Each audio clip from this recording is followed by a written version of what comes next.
यत्र यत्र रघुनाथकीर्तनं तत्र तत्र कृतमस्तकाञ्जलिं बाष्पवारि परिपूर्णलोचनं मारुतिं नमत राक्षसान्तकम् नामापिते च मधुरं मधुरं स्वरूपं कर्मापिते च मधुरं मधुरा स्मृतिश्च बुद्धिं प्रबोधय प्रभो मधुबोधशक्तिं विद्यां प्रयच्छ परमं परिभावयामि कोमलं कूजयन् वेणुं श्यामलोऽयं कुमारकः वेदवेद्यं परं ब्रह्म भासतां हृदये मम कूजन्तं राम रामेति मधुरं मधुराक्षरम् आरुह्य कविता शाखां वन्दे वाल्मीकिकोकिलम् निगमकल्पतरोर्गलितं फलं शुकमुखादमृतद्रवसंयुतं पिबत भागवतं रसमालयं मुहुरहो रसिका भुवि भावुकाः तृणादपि सुनीचेन तरोरपि सहिष्णुना अमानिना मानदेन कीर्तनीयः सदा हरिः। ओम शिवाय नमः शिवलिंगाय नमः नारायणाखिल गुरो भगवन् नमस्ते। श्रीमद्भागवत स्कंद 6 अध्याय 16 श्लोक 18। ओम नमः तुभ्यं भगवते वासुदेवाय धीमहि प्रद्युम्नायानुरुद्धाय नमः संकर्षणाय च नमो विज्ञानमात्राय परमानन्दमूर्तये आत्मारामाय शान्ताय निवृत्तद्वैतदृष्टये आत्मानन्दानुभूत्यैव न्यस्तशक्त्युर्मये नमः। ऋषिकेशाय महते नमस्ते विश्वमूर्तये वचस्सु परते प्राप्य य एको मनसा सह अनामरूपश्चिन्मात्र सोऽव्यान्नः सदसत्परः नारायण।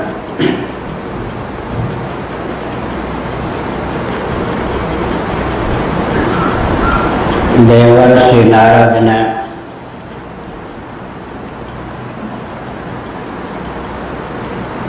शोकातुर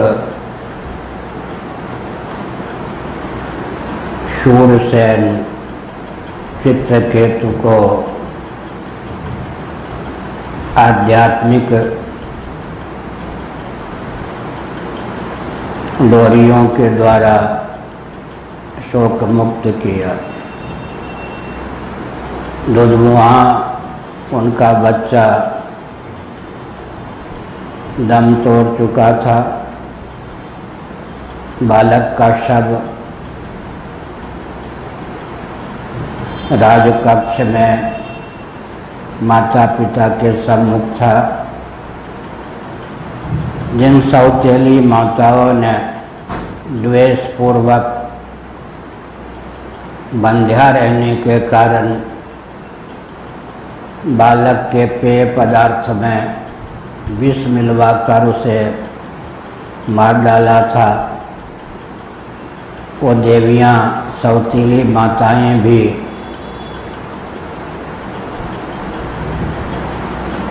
घड़ियाली आंसू बहाकर रुदन कर रही थी। लेकिन जहाँ तक दुधमुहे एकमात्र पुत्र के मर जाने की सूचना राजधानी या राज्य में पहुंची, वहाँ तक सब शोकातुर थे। शोक के समय संत ही ब्राह्मण ही काम आते हैं। बाहर से मलिन वेश अपने स्वरूप को गुप्त रखने में समर्थ वेश अवधूत वेश धारण करके अंगिरा जी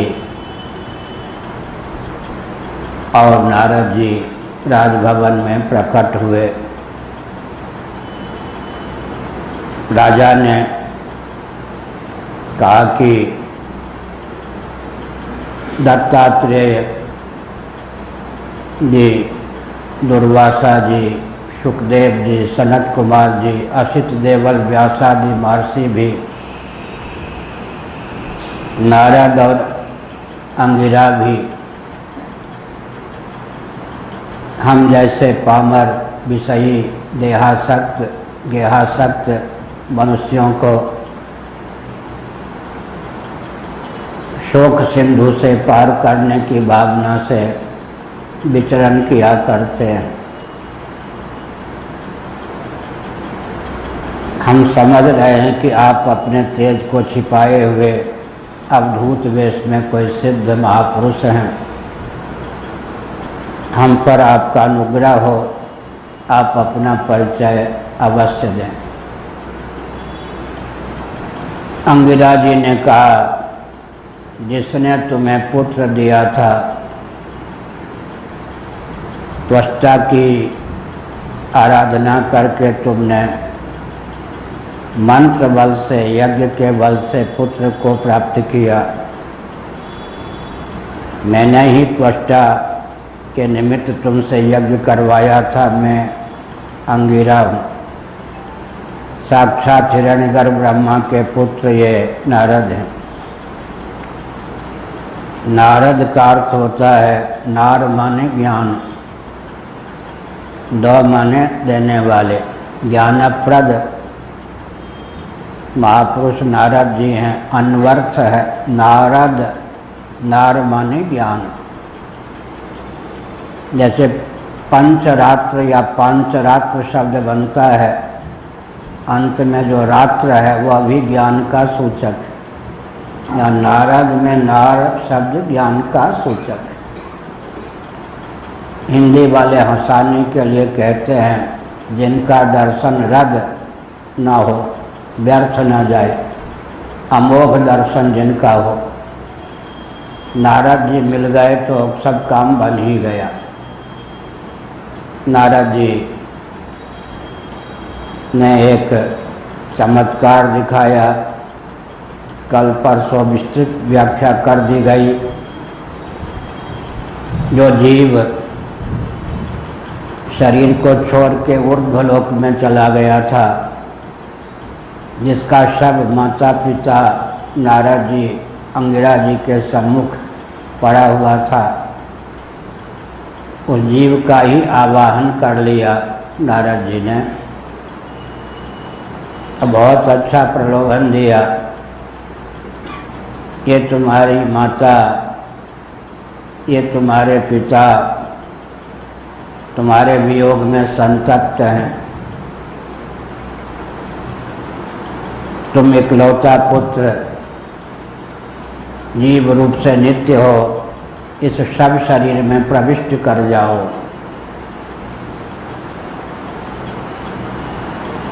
अखंड राज्यश्री का उपभोक्ता बनोगे, राजकुमार के रूप में पालन पोषण प्रशिक्षण प्राप्त होगा। तुम देहांतर को प्राप्त मत करो, अपने पूर्व शरीर में ही ये जीव प्रविष्ट हो जाओ। वह जीव बहुत ही प्रबुद्ध था। उसने कहा कि अविद्या काम कर्म के योग से जीव को शरीर की प्राप्ति होती है। जिस कर्म का या जिन कर्मों का फलोपभोग प्रारंभ हो जाता है, उसी का नाम प्रारब्ध है। जिस कर्म के या जिन कर्मों के जितने अंश का फल भोगने के लिए जो शरीर मिला है, उस कर्म की अवधि समाप्त होने पर शरीर फिर शव हो जाता है। पूरी अष्टक से जीव कला फिर अपने शुभाशुभ कर्म के फलस्वरूप नए शरीर को प्राप्त कर लेती है। शरीर को लेकर ही सगे संबंधी सिद्ध होते हैं।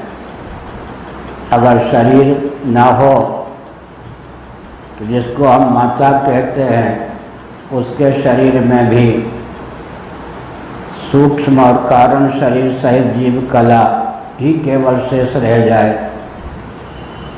जिसको हम पिता कहते हैं उसके शरीर में भी जो सूक्ष्म और कारण शरीर के सहित जीव कला है वही केवल शेष रह जाए, तो कहाँ माता और पुत्र का संबंध सिद्ध होता है। शरीर को लेकर ही पत्नी, पति, माता, पिता, शत्रु, मित्र ये सारे भाव बनते हैं। ब्राह्मण आदि संज्ञा, पशुआदि संज्ञा भी, स्त्री पुरुष की संज्ञा भी शरीर सापेक्ष है। ऐसी स्थिति में कौन किसकी माता, कौन किसका पुत्र, कौन किसका पिता, कौन किसका पुत्र, कौन किसकी पत्नी, कौन किसका पति, या तो मोह की अद्भुत महिमा है।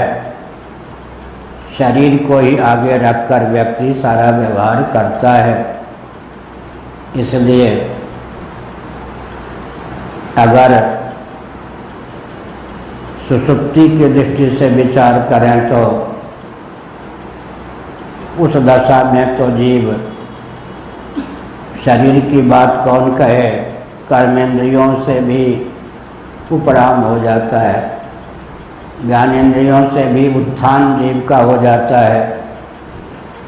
प्राणों की विस्मृति होने के कारण प्राणों का भी अभानात्मक वियोग हो जाता है। अंतःकरण से भी जीव उपराम हो जाता है। जीवा स नित्यो निरहंकृतः 8वें श्लोक में कहा गया था। अहमिचा प्रसुप्ते श्रीमद्भागवत में 11 स्कंद में भी आया है। छांदोग्य उपनिषद के 8वें अध्याय में भी आया है। अहम की जहाँ गति नहीं है वही तो सुषुप्ति है। केवल सुषुप्ति की दृष्टि भी सध जाए तो जीवों में अद्भुत त्याग का बल प्राप्त होता है। गहरी नींद में कहाँ भूख लगती है, कहाँ प्यास लगती है, कहाँ सर्दी लगती है, कहाँ गर्मी लगती है। द्वंद्वों की गति अहंकृति तक है। अहंकृति के सो जाने पर सुषुप्ति में सर्दी, गर्मी, भूख, प्यास किसी की गति नहीं है। यहाँ तक कि काम, क्रोध, लोभ, मोह, शोक ये जितने मनोभाव हैं सुषुप्ति में किसी की गति जीव तक नहीं है। यहाँ तक कि मृत्यु का भय भी जीव को नहीं प्राप्त है सुषुप्ति में। देह में अहमिति के कारण ही तो मृत्यु का भय प्राप्त है। अहमिति ही जब सो जाती है, अहम बुद्धि ही जब निरस्त हो जाती है, मृत्यु के भय की भी पहुँच सुषुप्ति में नहीं है। ऐसी स्थिति में दैहिक, दैविक, भौतिक तीव्र तापों में किसी ताप की गति तो सुषुप्ति में हो ही कैसे सकती है। न हानि है न लाभ है। किसी प्रकार का ताप, किसी प्रकार की वेदना, किसी प्रकार के दुख की पहुँच तो जीव तक सुषुप्ति में ही नहीं है। फिर जीव का वास्तव जो स्वरूप है वो तो सुषुप्ति से भी अतिक्रांत है। कारण शरीर से भी जीव अतीत और विविक्त ही है। कौन किसका मित्र, कौन किसका शत्रु, मन की इन्हें वरियाई, ये सब मनोराज्य की कृति है, झंकृति है। ऐसा कहकर जीव चला गया। जिसे अपना पुत्र समझते हैं वह जीव है या शरीर। अगर जीव देहेंद्रीय प्राणांतःकरण सहित उस शरीर का त्याग कर दे तो न जीव में पुत्र बुद्धि बनती है न शरीर में बनती।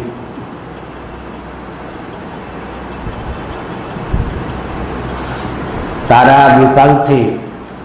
राम जी ने कहा, तुम बाली पति किसको मान रही थी? अगर जीव को तो जीव तो नित्य है, जीवो नित्य है। अगर शरीर को तो शरीर तुम्हारे सामने है। अगर कहो कि बाण का प्रयोग आपने किया तो रक्तस्राव भगवान ने कहा यूँ करके मैं व्रण को दूर कर देता हूँ, तब तो पति मान लोगी। दोनों के योग से पति संज्ञा है ना, न केवल शरीर पति है, न केवल जीव है।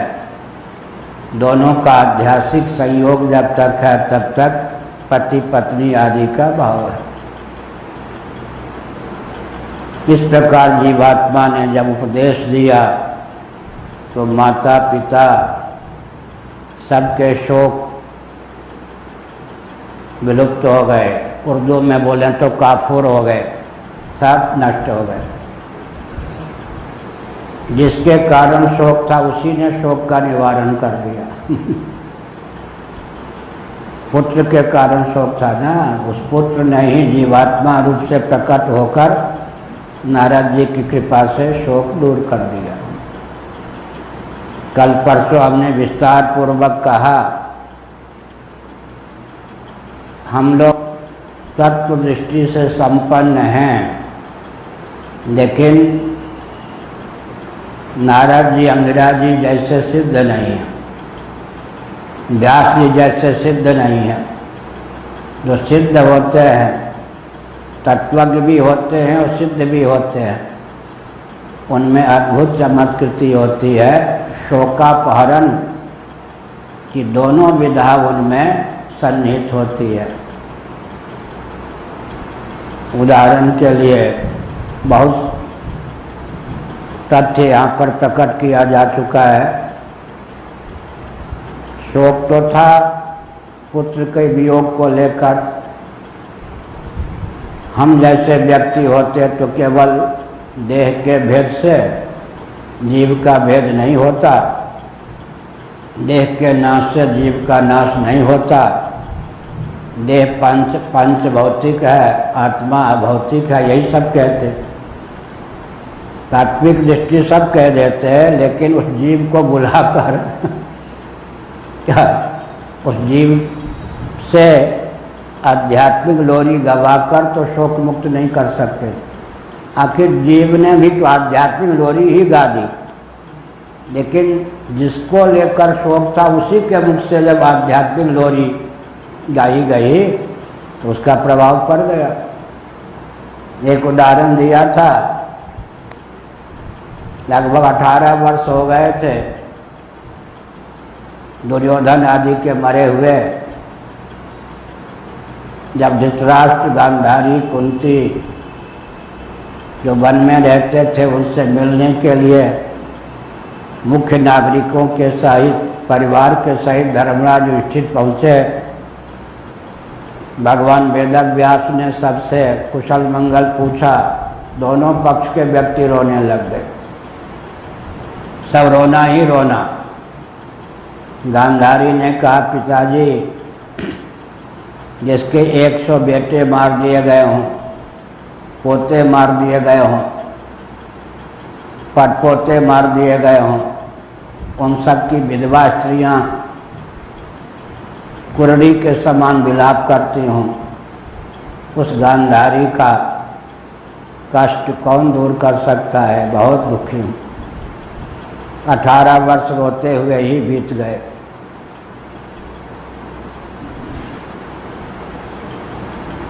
उत्तरा ने कहा, 15 वर्ष के बालक युद्ध भूमि में अभिमन्यु वीर गति को प्राप्त कर ले, मैं निपुति हो जाऊं, मेरा मन कहाँ भजन में लग सकता है? रोते रोते दिन रात बीतते हैं।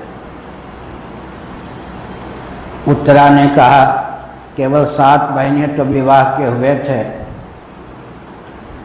हाँ, परीक्षित घर में तो था, जो विवाह के बाद 7 महीने तक ही सधवा रही, उस मुझ उत्तरा की वेदना का क्या कहना।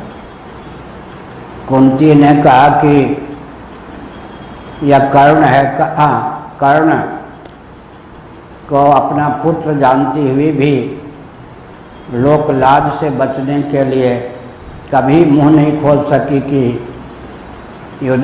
अर्जुन तुम अपने बड़े भाई को मत मारो।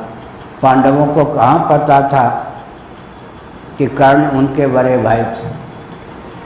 कर्ण जैसे बेटे को खोकर मैं कहाँ सुखी हूँ। दोनों पक्ष में रुदन ही रुदन।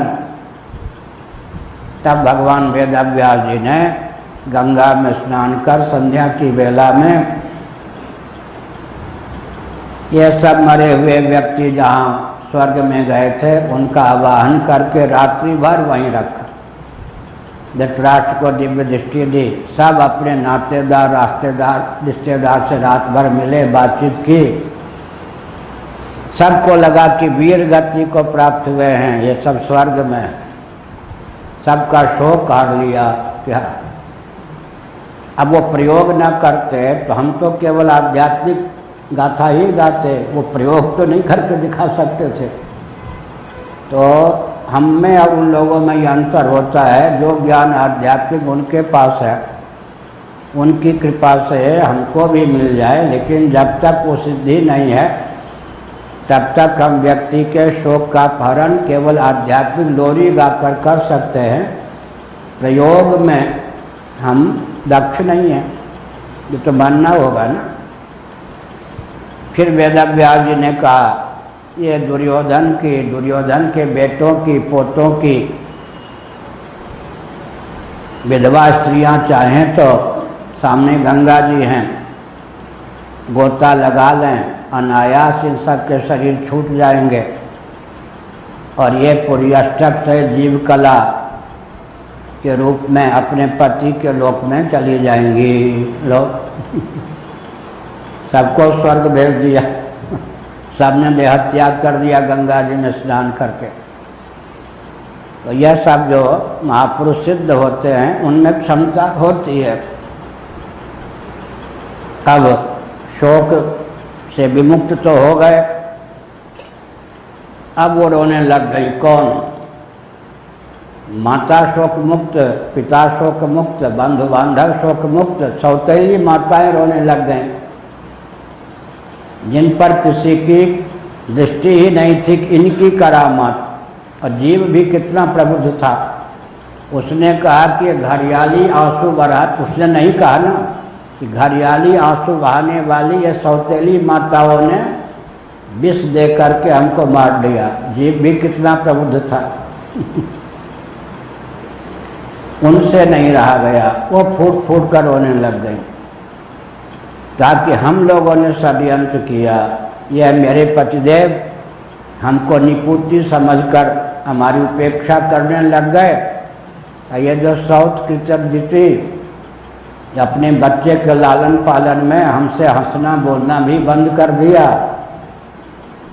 हमने अपने आप को अत्यंत उपेक्षित समझकर, दीनहीन समझकर आनंद का स्रोत ही छीन लिया। इस जो जीव अभी आया था उस जीव के भोजन में हमने विष मिलवा दिया।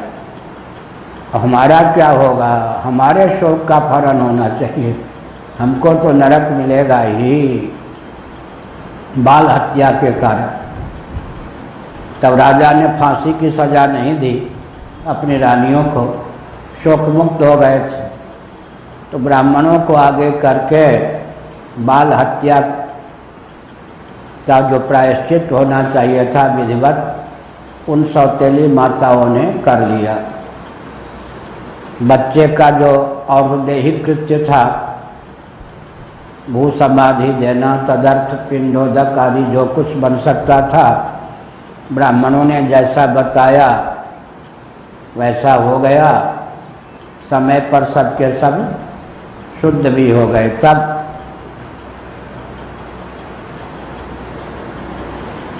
देवर्षि नारद ने जैसा कहा था, तुमको मैं संकर्षण विद्या का उपदेश दूंगा, जिसके प्रभाव से केवल 7 दिन की सीमा में, 7 दिन रात्रि की सीमा में भगवान शेष संकर्षण का दर्शन होगा। अपनी गाथा को, वार्ता को, अपने वचन को सत्य सिद्ध करने के लिए देवर्षि नारद उचित समय पर प्रकट हुए और उन्होंने शूरसेन को संकर्षण विद्या का उपदेश दिया, चित्रकेतु को। ओम नमस्तुभ्यं भगवते वासुदेवाय धीमहि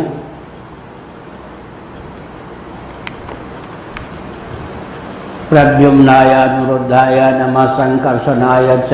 चतुर्व्यूह का वर्णन है। चतुर्व्यूहात्मक परमात्मा के लिए नमस्कार। ओम की बात कल बहुत कुछ कह दी गई थी और सभा में हम ओम या महावाक्य आदि का अर्थ भी नहीं करते। हमारे पूज्य गुरुदेव ने तो यहाँ तक कहा था कि कहीं सभा में, प्रवचन में प्रसंगवश कोई वेद मंत्र बोलना हो, पूरा मत बोलना, एक अंश बोलना, और याद होने के कारण पूरा मंत्र अगर उच्चारित हो जाए तो कान पे हाथ रख लेना, शिव शिव कह देना। कान पर हाथ क्या है? कान कौन सा तीर्थ है ये? आकाशी, आकाश। कान जो है किसका अभिव्यंजक संस्थान है? अतीन्द्रिय श्रोत्र इंद्रिय का। अतीन्द्रिय श्रोत्र इंद्रिय वेदांत प्रस्थान के अनुसार क्या है? अपंचीकृत आकाश का 1/4 सत्वांश का कार्य। पैंगलोपनिषद, अपंचीकृत आकाश के 1/4 सत्वांश से अतीन्द्रिय श्रोत्र इंद्रिय की उत्पत्ति होती है।